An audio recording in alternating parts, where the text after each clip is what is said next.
함께 나눌 말씀 로마서 2장 17절에서 29절 말씀입니다. 로마서 2장 17절에서 29절 말씀입니다.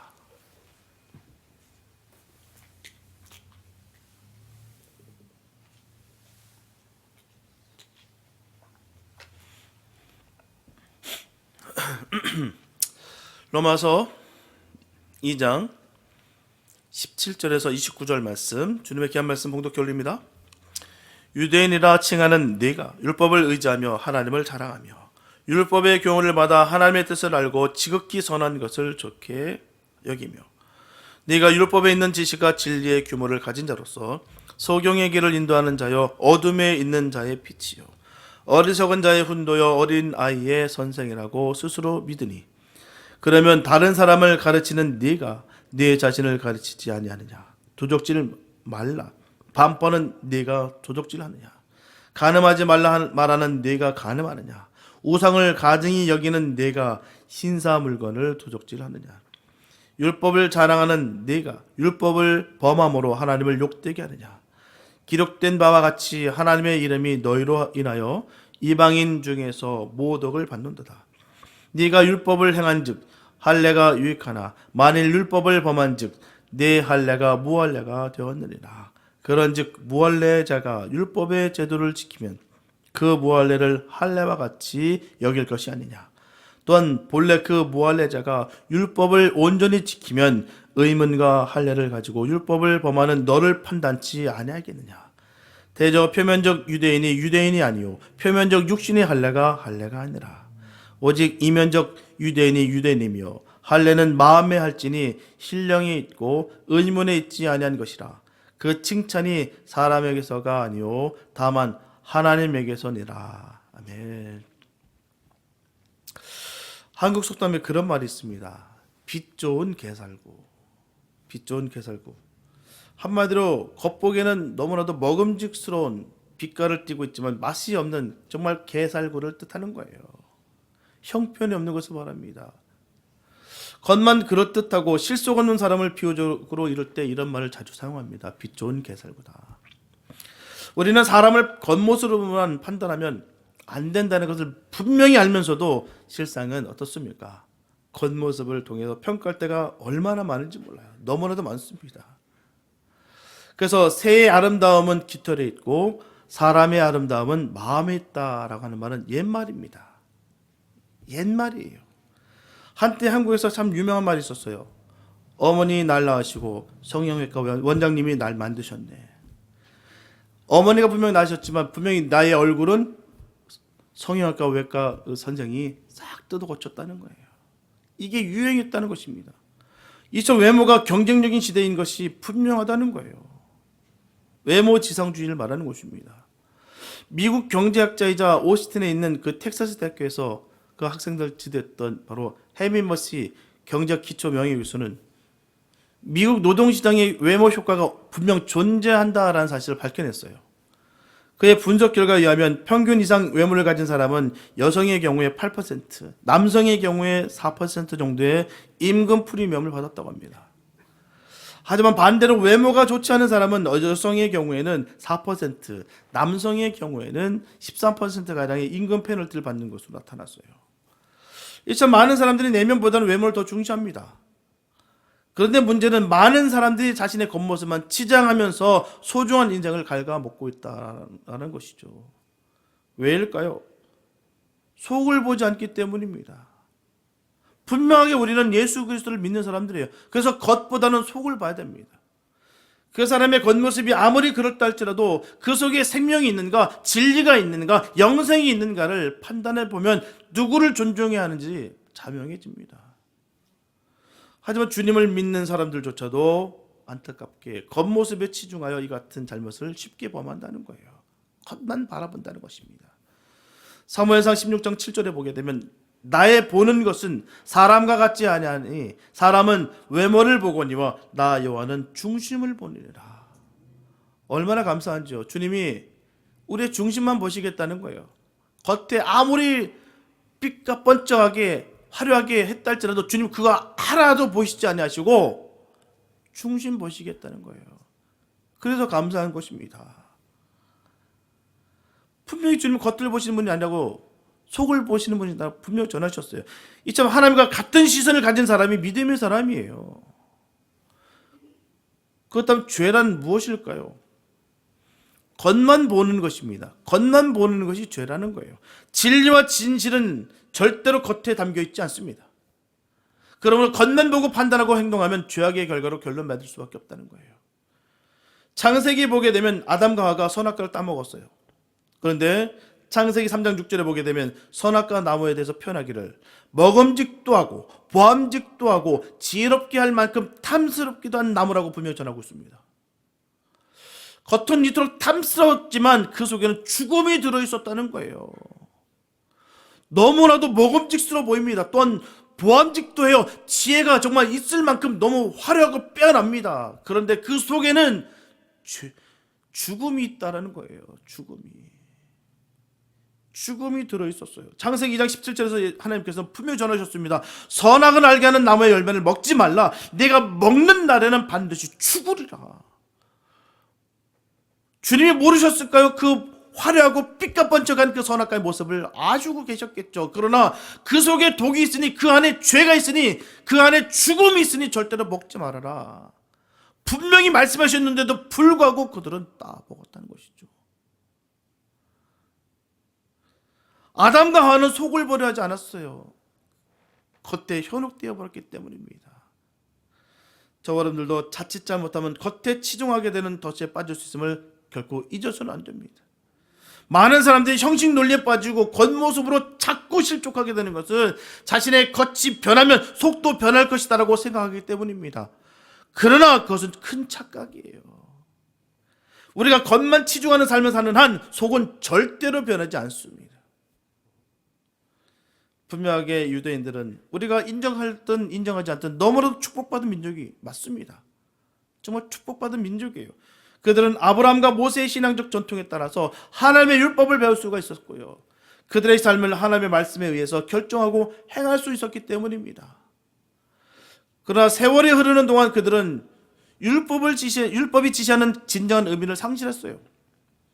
그 형식에만 얽매여서 그 속에서 발견할 하나님의 뜻을 발견하지 못하고 영적 소경이 되었다라는 것입니다. 그래서 사도 바울은 본문에서 그런 유대인을 향해서 신난하는 거예요. 오늘은 형식과 외식에 묶여있는 삶이 얼마나 허무하고 무지한 것인지 함께 살펴보며 은혜를 나누겠습니다. 첫째, 율법이 자랑의 수단이 되어서는 안 됩니다. 사도 바울은 본문에서 유대인을 가리켜서 유대인이라 칭하는 네가라는 표현을 했어요. 이 유대인이라는 명칭에는 다른 민족과 구별해서 하나님으로부터 택정을 받은 선민이라는 의미가 내포되어 있는 거예요.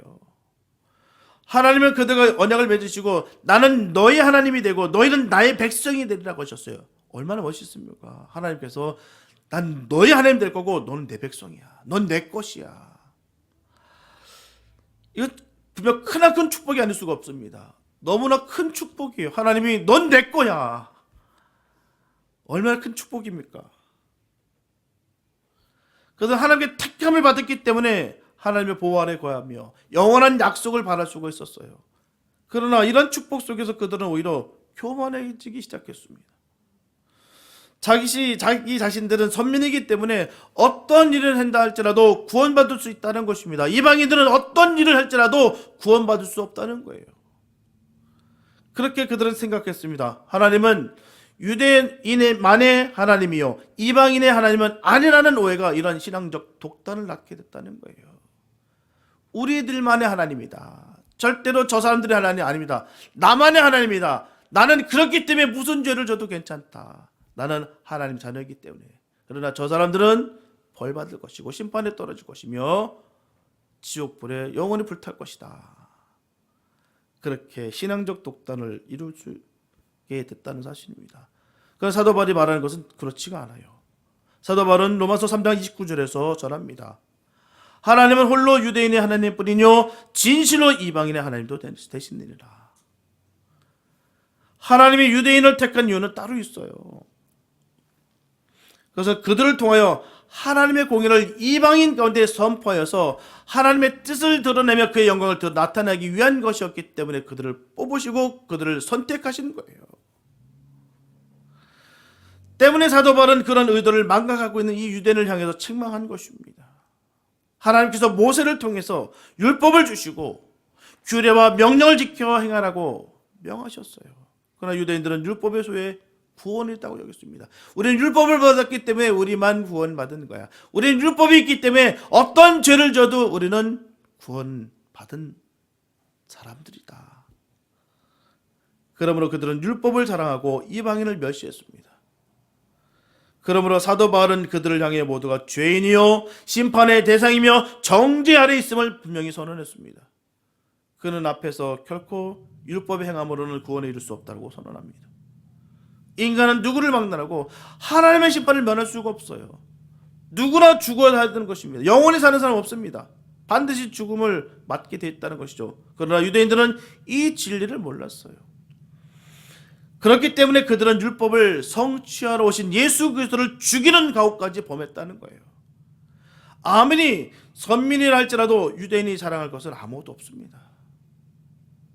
그래서 사도 바울은 그런즉 자랑할 때가 어디뇨 있을 수가 없느니라 그는 고백하고 있습니다. 구원은 율법에 있는 것도 아니요 행위에 있는 것도 아닙니다. 오직 하나님의 은혜로만 되기 때문이에요. 하나님을 믿지 않냐고 우리가 주님을 의지하자고 우리 스스로 내 스스로 구원을 이룰 수 있다. 자기 의와 율법으로 내가 구원을 이룰 수 있다라고 여기는 것이 자체가 죄악이다라는 것입니다. 우리는 그럴 수 있는 존재가 아니에요. 주님의 은혜가 아니면 살 수가 없는 존재가 바로 저와 여러분들입니다. 하지만 유대인들은 스스로를 율법의 뜻을 좇아 모든 악한 행위를 미워하고 선한 것을 좋게 여기는 자로 여겼다는 거예요. 그들은 외적으로 도적질을 하나 남을 해하는 자를 엄하게 다스리고 간음하는 자는 돌로 쳐서 죽임으로써 악한 행위는 철저히 근절하는 의지가 있는 듯 보였어요. 그러나 그들의 진정한 모습은 그렇지가 않았다라는 것입니다. 그들은 간음을 행하며 신사의 물건을 도적질했어요. 또한 그들은 그들의 옳은 행동을 통해서 하나님께 영광을 돌리는 것이 아니라 하나님의 영광을 빼앗아서 자기 자신들에게 영광을 얻고자 한 거룩한 자처럼 그렇게 행세했다는 거예요. 그 영광을 훔친 거예요. 도둑질한 것입니다. 겸손한 척하면서 그 속은 썩었다라는 것이죠. 그래서 회칠한 무덤이다라고 주님 책망하셨다는 것입니다. 거룩한 모습, 겉모습은 그렇게 비치게 만들고 속으로는 모든 영광을 본인 자신에게 취하여 하나님께 도적질하는 그런 악행을 저질렀다는 것입니다. 또한 자기보다 못한 자를 무시하고 비난하는 행위를 서슴지 않았습니다. 자신들은 온전한 자처럼 그렇게 행세했다는 거예요. 사실 유대인들은 이사야서 42장 6절과 7절에서 분명히 말씀하고 있듯이 너를 세워 백성의 언약과 이방의 빛이 되게 하리니 네가 소경의 눈을 밝히라. 너무 귀한 말씀입니다. 이 말씀에 따라 자신들이 율법으로 하나님의 의를 세상에 실현하는 자들이라는 강한 자부심을 가지고 살았어요. 우리는 세상의 비방의 빛이 될 것이다 라고 그렇게 소경의 눈을 밝힐 것이다 라고 그렇게 자랑했습니다. 사실 이 같은 생각이 잘못된 것은 아닙니다. 그렇게 말할 수 없어요. 참 귀한 거예요. 사람의 눈을 밝히는 사람이 되겠다. 빛이 되겠다. 좋은 말입니다. 다만 그들이 남에게 말하고 가르치는 것을 자신들은 행하지 않는데 문제가 있다는 거예요. 아무리 훌륭한 학식과 도덕성을 가지고 있다 할지라도 자기 자신이 말한 바를 행하지 않는다면 그것은 자기 위선을 드러내는 것이요 오만한 것입니다. 지식으로만 알고 행하지 않는다면 삶을 통하여 주님의 역사가 나타나지 않는다면 결코 성도의 모습이 아니라는 거예요. 지식은 다 합니다. 성경 말씀 모르는 사람이 어디 있습니까? 그래도 교회 문턱이라도 밟았다고 하는 사람들은 그래도 다 성경 말씀 다 합니다. 아는 것에 멈추는 것은 아무 의미가 없다는 거예요. 성경은 누구나 그 말씀을 우리에게 전하고 있습니다. 아는 것에 멈추는 것은 아무 의미가 없다. 행하는 자라야 그게 믿음이다라고 전하고 있는 거예요. 하나님 앞에서 겸손한 태도를 취하지 않는 사람은 진실로 바른 믿음을 가지고 있다고 할 수가 없어요. 예수님 공생의 시대에 엄격한 율법주의자요 실력 있는 관원 니고데모는 한번 예수님께 찾아왔어요. 그런데 은연중에 자기의 율법적 지식을 자랑합니다. 주님은 그에게 뭐라고 말씀하십니까? 그 자랑하는 그에게 물과 성령으로 거듭나야 하나님 나라를 볼 수 있다라고 그를 꾸짖으셨어요. 네가 아무리 많은 학식을 알고 말씀과 율법을 꿰고 있다 할지라도 물과 성령으로 거듭나야 바로 하나님 나라를 볼 수 있다, 구원받을 수 있다라고 전하시고 있는 것입니다. 우리가 성경 지식을 아무리 많이 가지고 있어도 거듭나지 않고서는 그것을 하든 소용이 없다는 거예요. 결국 하나님 나라를 볼 수 없다는 것은 뭡니까? 구원을 받을 수 없다는 것입니다. 본문 19절에 보게 되면 네가 율법에 있는 지식과 진리의 규모를 가진 자로서 소경의 길을 인도하는 자요 어둠에 있는 자의 빛이요. 이처럼 유대인들은 자신들을 소경의 길 인도자로 자처했어요. 사도 바울은 마태복음 18장 14절에서 여기서 만일 소경이 소경을 인도하면 둘이 다 구덩이에 빠진다는 주님의 하신 말씀을 그대로 상기시킨 것입니다. 분명히 길 인도자라는 것은 그 가는 길을 먼저 숙지하고 있어야 됩니다. 어디에 위험 요소가 있으며 어느 쪽으로 가게 되면 길이 망해지고 그 길로 가면 끝장날 수 있다. 그렇기 때문에 이 길로 가야 된다. 모든 길을 먼저 알고 있어야지 그 길을 인도할 수가 있습니다. 아무나 길을 인도할 수 있는 것이 아니에요. 이렇게 아는 길이, 그 길을 아는 사람만이 소경을 이끌 수 있어요. 그런데 유대인들은 율법에 있어 그런 여건을 갖추지 못했다는 것입니다. 율법 조항을 잘 알고 율법의 불행에 따른 화는 줄줄이 끼었지만 왜 하나님께서 그것을 자신들에게 주었나, 또 그것의 진정한 역할은 무엇인가를 제대로 깨닫지 못했다는 것입니다. 문자 내용을 그대로 전수받고 그 내용 파악만으로 전부를 다 아는 채 했다라는 거예요. 그리고 나이 어린 또는 배우지 못한 다른 유대인에게 그걸 가르쳤습니다. 그야말로 소경이 길 안내하는 꼴이었다는 것이죠. 오늘날 우리도 성경 말씀에 대한 바른 이해 없이 남에게 전도하고 가르친다면 그것은 유대인과 똑같은 실수를 저지르는 것입니다. 하나님의 말씀의 진정한 의가 어디에 있는가를 깨달았을 때 우리에게 살아있는 그 말씀이 되어지는 것이죠. 말씀 뜻하는 바를 알지도 못하고 내가 원하는 말씀만 줄줄 깨고 있다고 해서 그 말씀이 이루어지는 것이 아닙니다. 주님의 뜻을 바로 알았을 때, 주님이 그 말씀을 통해서 나에게 말씀의 그 의미를 깨달았을 때 그 말씀이 우리를 그 레마로 다가와서 우리 자를 부서뜨리는 거예요. 역사가 일어나는 것입니다. 저와 여러분들은 살아 역사하신 말씀을 온전히 받고 전해서 주님의 뜻을 이루는 복된 삶이 되시기를 예수님의 이름으로 축복합니다. 둘째, 율법을 바로 안다면 교만은 있을 수 없습니다. 분명하게 유대인들은 겉으로 보기에는 이방인들보다 순결했어요. 또한 덜 타락했습니다. 그러나 그들의 행위는 그들의 종교적 특전과 수많은 선지자들과 계몽에도 불구하고 이방인들보다 나을 것이 없었습니다. 그들 역시 속죄의 필요성은 있었어요.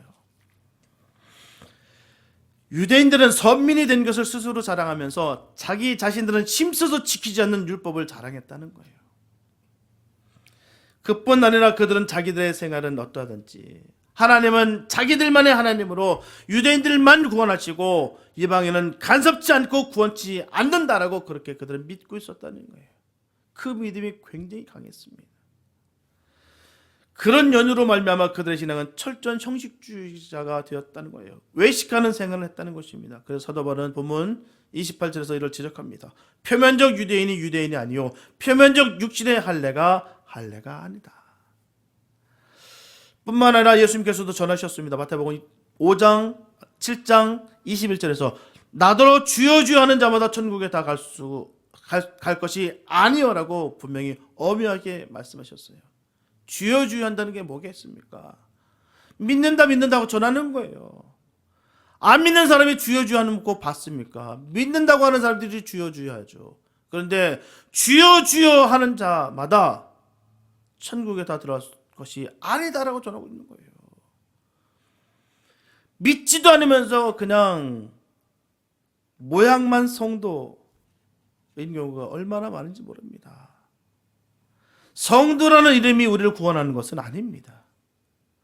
오직 진실한 믿음으로 구원받게 되는 거예요. 주님은 온전히 믿음으로 말미암아 우리가 구원받는 것입니다.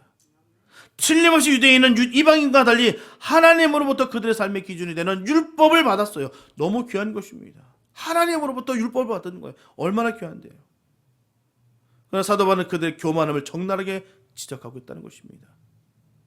사도 바울은 본문 23절과 24절에서 율법을 자랑하는 네가 율법을 범함으로 하나님을 욕되게 하느냐, 하나님의 이름 너희로 인하여 이방인 중에 모독을 받는도다. 너무 끔찍하지 않습니까? 우리들을 인하여 하나님의 이름이 모독되는 안타까운 일들이 없기를 축복합니다.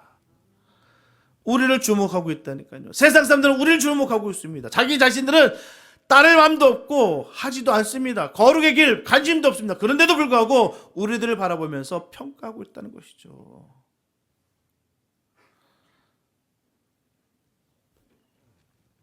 성경을 가지고 있다고 해서 하나님 뜻을 다 알고 인간이 완전해지는 것은 아닙니다. 율법을 가지거나 맡았다는 것보다 그것이 가르치고 있는 교훈하는 바를 묵상하고 행하는 것이 더욱더 중요하다는 거예요. 때문에 사도 바울은 또한 본문 27절에서 본래 무할례자가 율법을 온전히 지키면 의문과 할례를 가지고 율법을 범하는 너를 판단치 아니하겠느냐라고 경고하는 것입니다. 사실 할례는 하나님과 아브라함 및 그 후손 사이에 언약의 징표로 행해졌어요. 이스라엘의 모든 남자는 생후 8일이면 바로 이 할례를 받습니다. 할례는 참된 하나님의 백성으로 인정받는 의식이었어요. 선민 공동체의 진정한 일원이 되었음을 공인받는 너무나도 귀한 절차였습니다. 따라서 유대인은 할례를 받지 않는 자를 가장 더러운 자로 여겼어요. 거기에 평가입니다. 할례 받았냐, 할례를 받지 않았냐. 할례 받지 않은 자는 다 천하다, 더러운 것들이다. 이들은 구원받지 못했기 때문에 나중에 지옥의 불수시개로 쓰일 것들이다. 그렇게 그들은 믿고 있었다는 것입니다. 그걸 선민으로서 자랑했어요. 그런 의식이 하나님이 아브라함과 그의 자손에게 말씀하고자 했던 그 전부가 아니라는 것입니다. 오히려 할례는 언약의 하나님께 영적으로 의탁하는 결단의 징표에 불과하다는 거예요. 하나님, 나는 주님의 자녀가 되겠습니다. 이 생명 주님께 드리겠습니다. 라는 믿음의 결단일 뿐이에요. 그래서 사도 바울은 표면적 유대인이 아니요 표면적 육신의 할례가 아니라 오직 이면적 유대인이며 할례는 마음에 할지니라고 했습니다.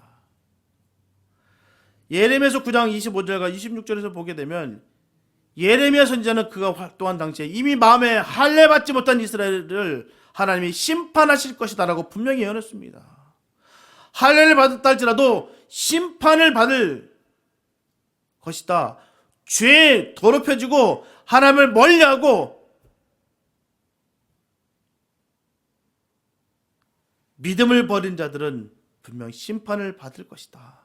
그 예언인 것입니다. 할례를 받았다 안 받았다가 문제가 아니라는 것이죠. 그래서 종교상의 성례가 구원의 징표라고 생각하는 것은 오해입니다. 할례 받았다고 나는 구원받았다 아닙니다. 세례 받았다고 나는 이제는 구원받았다 아닙니다. 오직 영적인 할례와 성례 의식이 없이는 아무도 구원의 반열에 들 수가 없어요. 주님을 믿어야 구원입니다. 만약에 종교상의 성례로만 본다면 유대인만한 사람들도 없을 거예요. 그들은 매절기 빠뜨리지 않습니다. 생명처럼 지켜요. 또 매일의 제사와 기도도 빠뜨리지 않습니다. 율법과 전승의 모든 규를 완전히 지키려고 노력합니다. 그러나 예수님은 이들의 모든 종교적 행위가 진실로 하나님을 믿는 믿음의 편이 아니라고 전하셨어요. 오직 사람에게 보이려고 외식적으로 하는 행동이다라고 질책했습니다. 그들은 다른 이방 나라들과 비교할 수 없는 하나님의 크신 은혜를 받았음으로써 하나님 앞에 감사하며 겸손을 해야 되는데 그 은혜로 인해서 더욱 그들은 교만해졌다는 거예요. 오늘날도 마찬가지입니다. 동일한 그 시대 대속의 은혜를 입고도 자기의 사회적 위치나 지적 수준, 경제적 풍요 등을 인해서 겸손할 줄 모르며 우쭐대는 모든 자들로 이러한 유대인들과 조금도 다를 바가 없다는 거예요. 영적 바리새인들은 결코 죄의 용서받지 못한 사람들입니다. 진정으로 거듭나고 깨달았다면 절대로 교만할 수가 없어요. 왜요? 성령의 역사는 교만으로 나타나지 않습니다. 겸손함으로 나타나고 회개의 영이 터지게 됐다는 거예요. 다 아시다시피 이번에 에즈베리에서 엄청난 영적 각성 대부흥이 일어났어요. 정규 예배입니다. 수예배예요. 그 기독교 학교니까 예배를 드립니다. 채플 시간에. 목회자도 나가고 설교하는 목회자도 떠나고 찬양 인도자도 다 떠나고 그냥 다 떠난 상태에서 한 20명 정도 되는 그 청년들이 그냥 앉아서 기도했습니다. 다 하는데도 그냥 기도했어요. 그 기도하는 그 끝에 주님의 임재가 임했고요. 회개가 터져서 나왔습니다. 그 일로 인하여 정말 6천 명밖에 안 사는 이 소도시에 수십만 명이 올라들었어요. 근데 거기서 나타나는 것이 뭐냐? 리더자도 없습니다. 이끌어가는 주체자도 없어요. 그런데 모여서 회개하며 다시 이 땅을 다시 부흥케 해달라고, 이 땅을 다시 한번 변화시켜 달라고 그 젊은 이들의 그 부르짖음에 그 임재가 강력하게 임하게 됐다는 것입니다. 화려한 것도 없어요. 제가 그래도 더 은혜가 됐던 것은요, 사람 냄새가 나지 않았어요. 누가 주체적으로 누가 어떤 사람이 자기 이름을 걸고서 끌고 가는 그런 모습이 하나도 없었다는 것입니다. 자연스럽게 하나님의 그 임재 가운데 편안하게 정말 엄청난 폭발적인 역사가 아니라 그 잔잔하고 고요함 가운데 그 편한 감사와 겸손과 회개가 흘러넘쳤다는 거예요. 그 학교 측에서도 수많은 목회자들이 와서 자기가 이끌겠다, 또 유명한 찬양팀이 와서 우리가 한번 그 찬양을 이렇게 다 거봐, 그냥 자연스럽게 하나님 하시는 대로 너무나 평범하고 실력 없는, 이름도 없는 그런 무명에 가까운 그런 찬양팀들, 그런 설교자들이 나와서 복음을 선포하고 또 찬양 들을 때 수많은 그 영혼들이 회개가 터져나가고, 지금까지 교만했던 것, 지금까지 자만했던 것, 지금까지 죄악스럽던 것들을 다 내려놓고 하염없이 주님 앞에 찬양하고 눈물을 흘려 기도했던 그들의 모습이 얼마나 은혜가 되던지요. 마지막 날 그 담당 목사가 선포할 때, 이제 당신들이 부흥의 전달자가 되려고 선언할 때 그 젊은 아이들이 소리 높여 다 헌신을 결단했습니다. 각처에 흘러가서 있는 그 자리에서 부흥의 전달자가 되어달라고. 우리가 그런 은혜가 있길 바랍니다. 성령 받은 것은 바로 거기에 있는 거예요. 우리가 예수님의 형상을 담기 원합니다. 우리가 하나님의 형상이 회복되길 원합니다 라고 고백합니다. 오늘 찬양 뭐라고 했어요? 원하고 바라고 기도합니다. 하나님의 꿈이 나의 비전이 되고 예수님의 성품이 나의 인격이 되고 성령님의 권능이 나의 능력이 되길 원하고 바라고 기도합니다. 이게 형상 회복인 거예요. 하나님의 형상이 회복되길 간절히 바라는 찬양입니다. 그렇게 되길 축복합니다. 구원받은 것 얼마나 감사한지. 우리가 천국 가는 것으로만 딱 끝나고 이 땅에서의 평범한 삶이 아니라, 그냥 흘러가는 세상의 사람이 아니라 하나님의 형상 담기 원합니다. 지금까지 있었던 회개가 터지고 구원해 주신 그 은혜를 감화 감동으로 말미암아 복되게 회복되는 것이 바로 형상 회복인 것이죠. 성령의 역사는 이런 게 성령의 역사입니다. 교만이 있을 수 없어요. 반말 찍찍거리고 하는 사람들 있지 않습니까? 선지자 왜 그런 말을 할까요? 성경보다도 자기 말이 더 권위를 실어주기 위해서 그런 말들을 하는 거. 저는 그런 말에 현혹되지 않기를 바랍니다. 성경 말씀, 하나님 말씀에 늘 깊이 새기시를 축복합니다. 성령의 역사는 그런 거예요. 교만이 아닙니다. 반말이나 하고 사람 영혼들 깔보는 그런 헛된 모습 속에서 결코 성령의 역사는 저는 아니라 저는 믿어 의심치 않습니다. 성령은 겸손합니다.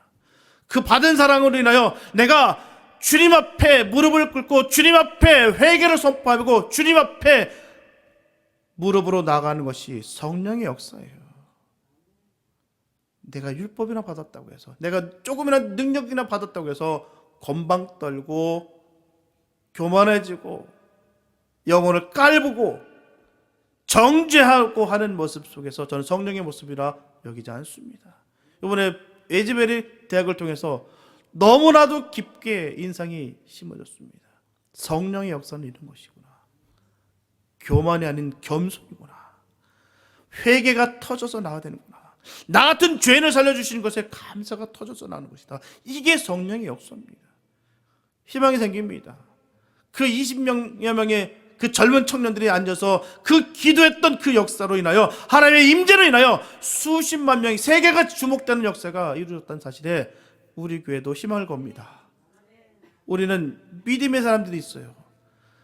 새벽을 열면서 기도하는 믿음의 종들이 있고요, 밤새도록 부르짖으며 기도하는 그 믿음의 종들이 있습니다. 그래서 저는 너무 감사하고 너무 희망이 보입니다. 하나님은 다른 것이 없어요. 화려하고 번듯한 거에 우리 주님은 관심 없습니다. 정말 그 주님을 사랑하는 마음으로 간절하게 기도드리는 그 기도, 간절하게 음정은 다 틀린다 할지라도 주님 바라보면서 찬양하는 그 음성을 주님은 가장 기뻐하신다는 거예요. 우리는 그런 은혜가 있기를 바랍니다.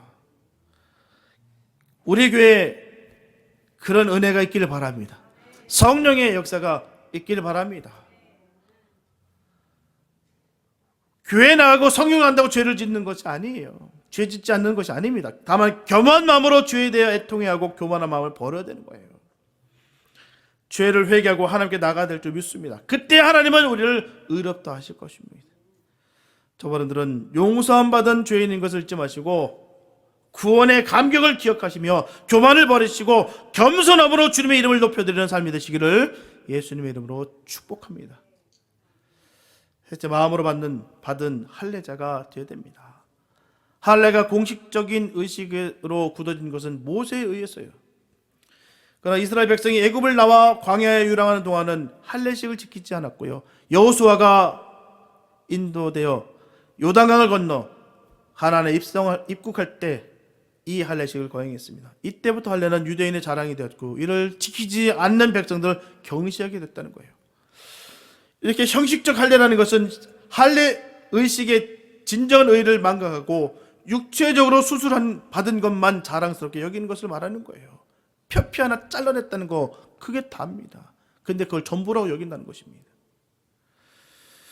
즉 하나님의 택한 백성이 된 것을 의식하고 더욱 책임감을 갖고 언약 율법에 충실한 생활을 해야만 마땅한데도 불구하고 율법은 지키지 않고 할례 받은 것만 전부로 알아서 언약을 떠난 생활을 해도 무방하다는 식의 생활을 말하는 거예요. 자기 오만과 자기 교만에 빠진 것입니다. 그러니 회개와는 상관없는 삶을 살 수밖에 없겠죠. 왜요? 자기는 예외고 자기 자신은 완벽하다고 생각하기 때문에 무슨 회개가 터지겠습니까? 절대로 그럴 때는 회개가 터지지 않습니다. 나는 특별해, 나는 나만을 사랑하기 때문에 나는 마음 놓고 죄를 져도 괜찮아, 난 예외다라고 여기거나, 아니면 나는 완벽하게 주님 따라가기 때문에 난 달라. 어찌 회개가 터져서 나오겠습니까? 사도 바울은 본문 25절에서 율법을 행한 즉 할례가 유익하나 율법을 범하면 할례가 무익한 것이 아니냐라고 형식적인 할례를 책망했어요.